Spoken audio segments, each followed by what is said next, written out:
ہجرت کا 8واں سال، فتح مکہ کا موقع اور حضور صلی اللہ علیہ وآلہ وسلم کا کفار مکہ کو مثل حضرت یوسف معاف کر دینے کا اعلان۔ بات چل رہی تھی حضور صلی اللہ علیہ وآلہ وسلم کی زندگی کے بارے میں۔ جب مکہ فتح ہو گیا تو تقریباً سبھی اہل مکہ نے اسلام کو قبول کر لیا۔ عرب کے کئی علاقے اور دیگر قبائل بھی ازہد حلقہ بگوش اسلام میں داخل ہونے لگے، مگر بنو حوازن وادی حنین میں جو لوگ رہتے تھے اور بنو ثقیف جو لوگ طائف میں رہتے تھے، ان لوگوں پر حضور صلی اللہ علیہ وآلہ وسلم کا مکہ فتح کرنے کا اور اسلام کو پھیلانے کا الٹا اثر پڑنے لگا۔ انہوں نے اسلام کو قبول کرنے کے بجائے مسلمانوں سے بت شکنی کا بدلہ لینے کا ارادہ کر لیا۔ تیر اندازی اور چال بازی میں پورے عرب میں ان کا کوئی ثانی نہیں تھا۔ انہوں نے جنگ کی تیاری کی اور 4000 سپاہ کے ساتھ حنین کی وسیع وادی میں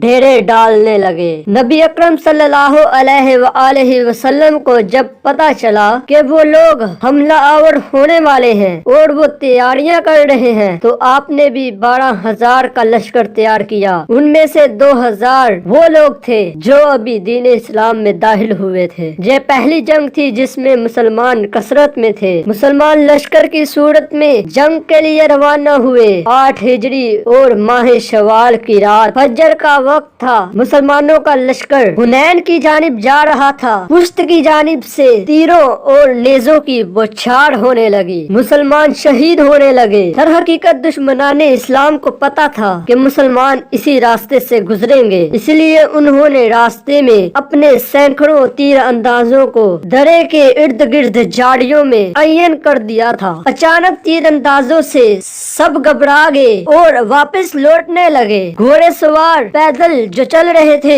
ان کو روندنے لگے، مگر اللہ کے رسول وہی شجاعت کے ساتھ ٹھہرے رہے۔ آپ صلی اللہ علیہ وآلہ وسلم نے بلند آواز سے فرمایا، اس میں جھوٹ نہیں کہ میں اللہ کا نبی ہوں اور میں عبداللہ کا پوتا ہوں۔ پھر حضرت عباس نے بلند آواز میں پکارا، اے بیت رضوان والو۔ حضور صلی اللہ علیہ وآلہ وسلم اور حضرت عباس کی آواز سن کر صحابہ کرام رضی اللہ تعالی عنہ میدان جنگ میں لوٹنے لگے اور دشمن کا مقابلہ کرنے لگے، جس سے دشمنوں کے بہت سے افراد اوتاس کی گھاٹی میں پناہ لینے لگے اور کئی ایک نے طائف کا رخ کیا۔ حضور نبی اکرم صلی اللہ علیہ وآلہ وسلم نے حضرت ابو عامر اشرا رضی اللہ تعالی عنہ کو فوج دے کر اوتاس کی طرف بھیجا۔ انہوں نے حملہ کر کے دشمنوں کو زیر کر لیا اور بہت سارا مال غنیمت مسلمانوں کو حاصل ہوا۔ حضور نبی اکرم صلی اللہ علیہ وآلہ وسلم صحابہ کے ساتھ طائف کی طرف بڑھتے رہے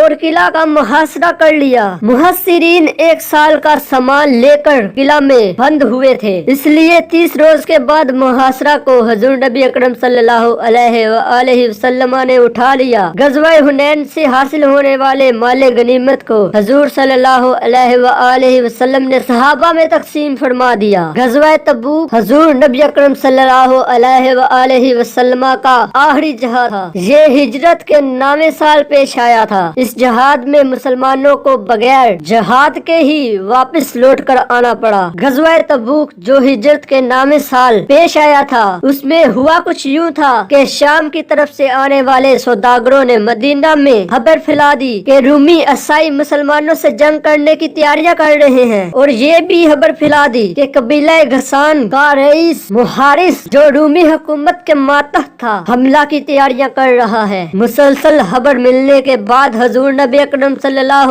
علیہ وآلہ وسلم نے جنگ کی تیاری شروع کی اور صحابہ کو بھی حکم فرمایا۔ موسم شدید گرم تھا، مدینہ پر قحط سالی کا سما تھا۔ حضور نبی اکرم صلی اللہ علیہ وآلہ وسلم نے مالدار صحابہ کو دفاعی اخراجات پورے کرنے کے لیے مالی امداد کا حکم فرمایا، تو حضرت ابوبکر صدیق رضی اللہ تعالی عنہ گھر کا سارا سامان لے کر حضور کی بارگاہ میں حاضر ہوئے اور باقی صحابہ نے بھی اپنی استطاعت کے مطابق مدد فرمائی۔ حضور نبی اکرم صلی اللہ علیہ وآلہ وسلم اپنے صحابہ کے ساتھ 3000 کا لشکر لیے روانہ ہوئے۔ تبوک کے مقام پر پہنچ کر آپ